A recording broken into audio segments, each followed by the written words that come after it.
Buenas noches, estimados alumnos. Por acá nuevamente en esta nueva clase referida a lo que es la arquitectura renacentista y que tiene como enfoque lo que son los puntos de la primera actividad del tercer corte. Este tercer corte, que ya tiene publicadas dos actividades desde la semana pasada, haremos énfasis en esta clase lo que es referido el tema de la arquitectura renacentista como periodo histórico, como periodo cultural y en lo que a nosotros nos compete lo que es el tema arquitectónico. ¿Qué fue el Renacimiento? ¿Qué impacto tuvo? ¿Cómo se originó? ¿Cuáles fueron sus contextos históricos, contextos políticos, contextos culturales que dieron origen? ¿Y cuál fue su extensión y su impacto? Debemos hacer, para abordarlo históricamente, que previo al Renacimiento, Europa vivió lo que fue la Edad Media que se transitó desde el siglo V, siglo VI, con la caída del Imperio Romano, y que se extendió por 1000 años hasta mediados del siglo XV, o sea que es un periodo de más o menos unos 1000 años que duró la Edad Media, y que el fin de la Edad Media significó, por supuesto, que el surgimiento del Renacimiento. ¿Qué hechos históricos marcan el inicio del Renacimiento? ¿Sí? No se puede hablar de una fecha como tal, pero sí algunos hechos muy puntuales marcan este inicio, desde el punto de vista tecnológico, desde el punto de vista político, desde el punto de vista incluso religioso, social. La Edad Media finaliza y da paso al Renacimiento. Hay un punto muy importante de lo que es el Renacimiento, y es el cambio de la ideología o la mentalidad de aquella sociedad. Durante la Edad Media se vivió una época marcada por la supremacía, el protagonismo del papado, de la casta religiosa, y esa supremacía religiosa hizo de que la sociedad viviera en algo que se llamaba, era lo que era el teocentrismo, o sea, Dios era el centro de la humanidad. Dios, la religión, el papado, la iglesia, todo giraba en torno a este elemento. Si bien lo vemos como un punto religioso, también tiene sus raíces o sus vértices también sociales, culturales, económicos. Pero bien, la iglesia, el papado, el tema de Dios era el centro de la sociedad. Cuando llegamos al Renacimiento, se deja a un lado el teocentrismo y se pasa a lo que es el humanismo. ¿Qué significa el humanismo? Ya deja de un lado a Dios y se enfoca más de que el hombre es la razón de ser de la sociedad. El humanismo busca más el bienestar del hombre, el hombre como protagonista, el hombre como la razón de ser de la sociedad, y poco a poco se va distanciando la sociedad de ese teocentrismo protagonizado por la iglesia, por el papado y la religión, y se va hacia lo que es el humanismo, donde vienen a surgir ideales que se contraponen a lo que es ese fundamento religioso. Entonces, como primer punto, como gran destacado de este renacimiento, es la parte religiosa, del teocentrismo al humanismo. Y la Edad Media también significa, el fin de la Edad Media significa el paso a lo que es el modernismo. El modernismo que viene con el Renacimiento y que se va a extender incluso más allá del Renacimiento hasta otros periodos posteriores, como sería el Barroco, hasta desembocar en lo que fue la Revolución Industrial. Y ya se pasa a una sociedad más materialista, que incluso tiene repercusiones hasta hoy en día, después de 2 y 3 siglos pasados en la Revolución Industrial. Pero es un tema ya de otra clase. Puntualmente el Renacimiento entonces viene a ser ese fundamento. Hechos históricos importantes. El fin de la Edad Media, si volvemos en aquella clase de arquitectura bizantina, decíamos de que la ciudad de Bizancio, después conocida como Constantinopla, fue la capital del Imperio de Oriente, que se mantuvo vigente por espacio de unos 1000 años, desde el siglo V hasta una fecha puntual que fue 1453, cuando esta ciudad de Bizancio deja de ser cristiana, cae en manos de los otomanos y deja de ser cristiana para convertirse en una ciudad musulmana. y de lo que actualmente pues, es Turquía. Ese es uno de los hechos que marcan el inicio del Renacimiento, la caída de Constantinopla, a la que después se llamaría Estambul. Por allí una parte. Tecnológicamente, los viajes transatlánticos, los viajes sí, de ultramar, los viajes transatlánticos que protagonizaban principalmente españoles y portugueses, definieron lo que era la creencia de aquel tiempo que se vino a fundamentar de que la tierra era redonda. Había especulación de que la Tierra era plana, no se sabía con seguridad si era plana, si era redonda. Bueno, los viajes transatlánticos vinieron a demostrar la esfericidad o la redondez de la Tierra. Por allí ese desde el punto de vista tecnológico. Otro avance también tecnológico, pero que tuvo un impacto social y político, fue la invención de la imprenta de manos de Johannes Gutenberg en Alemania, también en el siglo XV. La imprenta significó la transmisión de datos o la transmisión de información de forma más efectiva y más rápida. Anterior a la imprenta, toda la información en papel se hacía de forma manuscrita, es decir, a mano, y los escribas, estos señores que se dedicaban netamente a transcribir de forma manual, pues fueron quedando en un segundo plano y la imprenta comienza a tomar como máquina, como elemento social, un impacto bastante importante. Quizás para algunas personas significó un impacto negativo, para otras significó un impacto positivo. La parte positiva fue que el conocimiento llegó a mucha más gente en mayor número y en mayor profundidad de términos y de temas. Eso por supuesto que para algunos sectores conservadores significaba un valor negativo, el hecho de que hubiese mayor información de cuál hacerse diferentes sectores de la sociedad.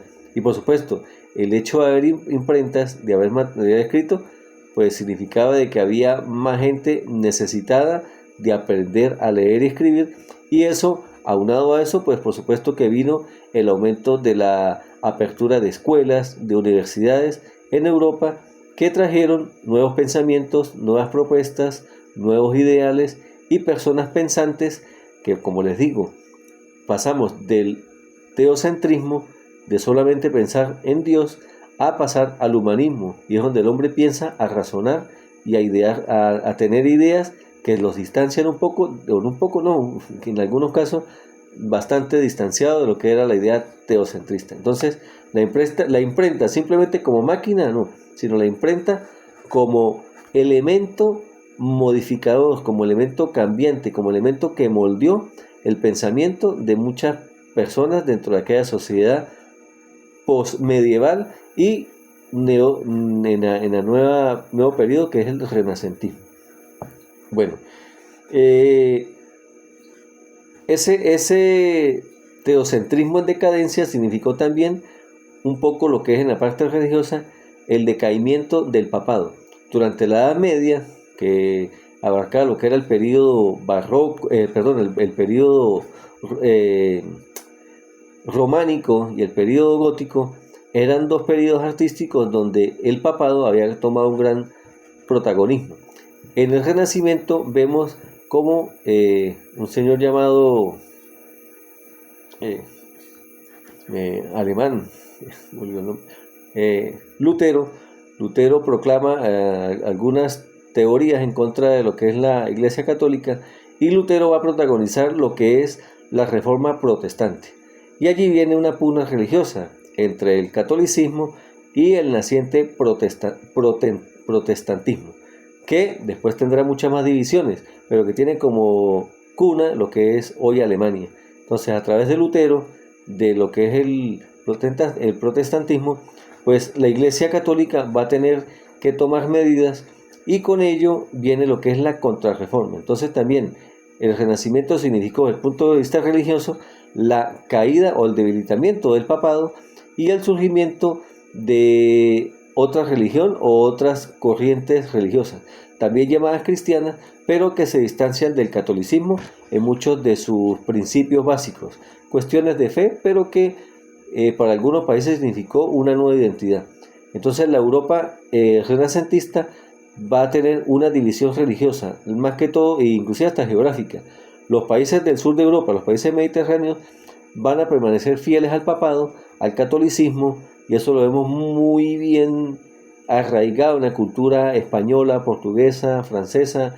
Por supuesto que Italia es la bandera de ese catolicismo, mientras que en el norte de Europa, los países escandinavos, incluso Alemania, más adelante lo que es hoy en día Gran Bretaña, van a ser cuna de toda esta corriente protestante, ¿sí? No solamente el Lutero, sino también el calvinismo y al final la iglesia anglicana, que es presidida por el rey de Inglaterra. Eso como punto religioso. Entonces allí tenemos todos estos aspectos que definen el ámbito político, el ámbito religioso, el ámbito tecnológico y el ámbito cultural de lo que significó el Renacimiento. El Renacimiento se enfoca, o siempre los historiadores le han dado lo han enfocado en dos periodos, referidos al siglo XIV y al siglo XV. ¿Sí? Cuando se habla del siglo XIV se habla en términos ya de lengua italiana o latín, el 400, y el siglo XV en el Quinticento, ¿sí? Referido ya de una forma más poética para definir estos dos periodos. Lo que nos interesa como arquitectos, ¿qué es lo que se busca en esta parte? El Renacimiento, como valor artístico, como valor cultural, buscó retomar todo lo que eran las viejas raíces grecorromanas que estaban ya en el olvido, habían prácticamente desaparecido, y durante el Renacimiento quizás hubo una saturación de lo que fue el estilo gótico, que duró aproximadamente 3-4 siglos el gótico. Ya Europa estaba un poco saturada del gótico y ya la tecnología quizás para ese tiempo no daba quizás más alturas, porque ya el gótico era alto y más alto. Entonces retomaron lo que eran los viejos patrones o los cánones artísticos griegos y romanos y comenzaron a edificar nuevas construcciones, en algunos casos tomando viejas construcciones, y dieron origen a lo que fue el Renacimiento. Por supuesto que el Renacimiento tiene unos aportes tecnológicos muy importantes, y eso es lo que quiero que hagan énfasis en el trabajo de lo que fueron los aportes y retos del Renacimiento como periodo histórico y arquitectónico y tecnológico. Eso por una parte. Hay un análisis muy importante que hacer del Renacimiento, y es que entra en escena dentro de lo que es la parte del diseño y la parte de la elaboración de los proyectos, es la técnica que incluye mucho lo que es la parte geométrica, la parte matemática. Ya no se hace de forma tan artesanal, sino que estas tecnologías requieren más de un enfoque matemático, de un enfoque geométrico, y se retoma, y aunque no se inventan, pero sí se retoman algunos dentro de esos patrones greco-romanos, lo que es el manejo de la sección áurea, que los griegos y los romanos la utilizaron de gran manera, fundamentalmente los griegos, y que se había mantenido un poco en el olvido. Entonces en el Renacimiento se retoma el manejo de la sección áurea. Otro gran aporte desde el punto de vista técnico-matemático del Renacimiento y arquitectónico es la representación gráfica de los proyectos. Si bien los proyectos eran dirigidos antes del Renacimiento, durante la Edad Media y en periodos anteriores, por personas muy expertas en el ámbito constructivo, el Renacimiento va a permitir lo que hoy llamaríamos la elaboración de proyectos, es decir, planos, detalles arquitectónicos, toda una exhaustiva programación y planificación de un proyecto, porque la escala tanto técnica, la escala económica, la escala de los materiales, requería de que los proyectos fueran abordados de una manera más lógica, más segura, más confiable, tanto para el que lo construye, para el que lo financia y para el que lo va a disfrutar. Entonces hay un gran enfoque en estos puntos matemáticos y técnicos de la arquitectura renacentista. La arquitectura renacentista, y no solamente la renacentista, la de hoy en día y siempre, va a necesitar de un gran aporte económico. ¿Cómo se vivió el Renacimiento con el aporte económico? Durante este periodo vamos a ver el surgimiento de unos grupos económicos llamados mecenas. Los mecenas normalmente eran grupos sociales, generalmente familias, adineradas, acaudaladas, que en vista de una necesidad social, de una necesidad económica, inclusive de una necesidad de prestigio, invertían o hacían grandes inversiones en proyectos arquitectónicos. Los grandes mecenas de este periodo van a ser desde la ciudad de Roma, el Papa o los papas en general, y en otra importante ciudad que no hemos mencionado del Renacimiento y que es la protagonista, es la ciudad de Florencia, a través de algunas familias. La más destacada de ella, y que seguramente la han escuchado, es los Medici. Los Medici aportan dinero, aportan gran influencia política. Los Medici manejan, en términos generales, manejan poder. Cuando alguien maneja poder, maneja dinero, maneja ejércitos, maneja incluso la religión. Eso es muy evidente durante el Renacimiento. La parte económica manejada a través de los mecenas. Y los Medici por un lado, el papado por el otro, van a financiar todos estos grandes proyectos, bien sea con un fin político, con un fin meramente recreativo, o sencillamente, hablándolo así en términos, bueno, porque ellos querían gastar el dinero que había en ese tiempo. Se había comenzado incluso a formar lo que hoy llamaríamos el capital, lo que es ya veníamos desde la Edad Media, manejando lo que era el feudalismo, y ya cuando se llega a la Edad Media, pues hay las grandes capitales en el sentido económico que manejan estas familias, y desde allí se puede financiar todos estos proyectos. Entonces la parte económica es fundamental en el desarrollo de todas estas construcciones dentro del Renacimiento. Y bueno, otro punto importante del Renacimiento que tenemos por acá tiene que ver con sus características innatas. Por supuesto que volver al clasicismo grecorromano es una de ellas, retomar todo lo que es los patrones grecorromanos, el uso del frontón, la simetría, la cúpula, aunque no es griega, sí es romana, ya va a manejarse desde otro punto geométrico mucho más amplio. La cúpula renacentista es mucho más elevada, gana altura, no es tan de poca altura como la que vemos, por ejemplo, en el Panteón en Roma, sino que si analizamos las cúpulas, las que yo les he citado para el trabajo, Santa María del Fiore en Florencia y la Catedral de la Basílica de San Pedro en el Vaticano, pues son unas cúpulas que tienen una mayor dimensión, una tecnología muy distinta, y que van a ser los íconos fundamentales de la arquitectura renacentista. Por allí este destacado punto de vista. La arquitectura y el arte en general, más allá de la arquitectura, vuelve a lo que es un poco la relación con lo natural. La parte artística, la parte escultórica, de pintura, va a retomar también la parte con la naturaleza. Más allá de representar al hombre, también el hombre con su medio natural, ¿sí? Como el hombre tal como es, no un hombre mitológico, quizás como lo veían los griegos, o quizás un hombre falso, sino que es un hombre real, quizás como lo veríamos hoy en día, menos endiosado, pero es un hombre en el Renacimiento que se ve más en su medio natural. Entonces por allí la parte artística va a dar ese reflejo. El hombre, bueno, como parte del protagonista del Renacimiento. Hay un periodo dentro del mismo Renacimiento que es el manierismo. El manierismo, que refleja la palabra a mi manera o a la manera, viene a marcar lo que es el protagonismo del arquitecto. Como decía hace algunos instantes, siempre hubo personas dirigiendo los proyectos, llamados arquitectos, llamados alarifes, maestros de construcción. Pero durante el Renacimiento, ese momento del manierismo va a permitir de que el arquitecto se convierta en protagonista de los proyectos. Si analizamos en los periodos anteriores, muy pocas veces o prácticamente nulo se hace mención de algún arquitecto como tal.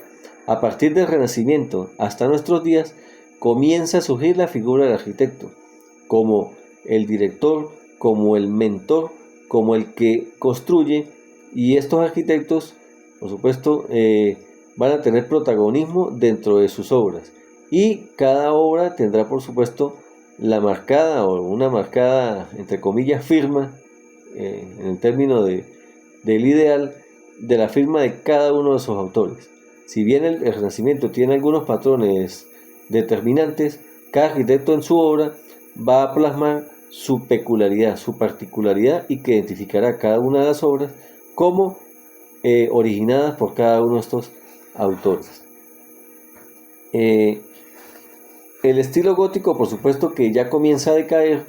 La ciudad de Florencia es la protagonista del Renacimiento, y aunque suena un poco extraño en un mundo globalizado como el de hoy en día, mientras en Europa, en Italia, se veía el Renacimiento y ya el gótico estaba, entre comillas, pasado de moda, apenas el gótico estaba llegando a los países, a las Islas Británicas. Mientras el Renacimiento estaba en boga en Italia, tardíamente el gótico estaba llegando a Inglaterra, a lo que hoy es Inglaterra. Entonces, hoy en día, pues esos desfases de tiempo son poco probables gracias a la globalización, pero que en aquel tiempo, donde apenas estaba surgiendo la imprenta, donde los medios de comunicación se hablaba era de días, no como hoy en día que es al instante, pues bueno, los periodos, los estilos artísticos, los estilos arquitectónicos demoraban años, incluso siglos, en llegar de una región a otra o de un país a otro. Eso es parte de lo que es la arquitectura renacentista. ¿Cuáles fueron esos patrones que mantuvo el Renacimiento?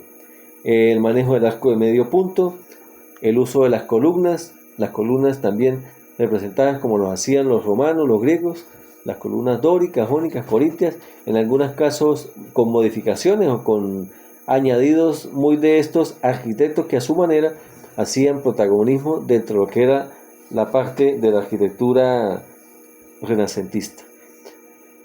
Este periodo, por supuesto, que se mantuvo durante aproximadamente 2 siglos y dejó grandes testimonios de arquitectura novedosa, fundamentalmente en Italia, que fue la gran cuna del Renacimiento. Y que luego del Renacimiento pues vendrán otros periodos como fue el Barroco y el Rococó. Y con eso pues terminamos esta clase de arquitectura renacentista. Vamos a hacer este trabajo de la primera actividad solamente enfocados en estas 2 obras: Cúpula de Santa María del Fiori en Florencia y la Cúpula de la Basílica de San Pedro en Roma. Similitudes, diferencias, aportes tecnológicos, aportes formales. Quiero que se enfoquen solamente en estas 2 sencillas piezas, estas 2 cúpulas de cada uno de estos templos. Con esto terminamos esta clase referente a arquitectura renacentista para el tercer corte. Muchas gracias.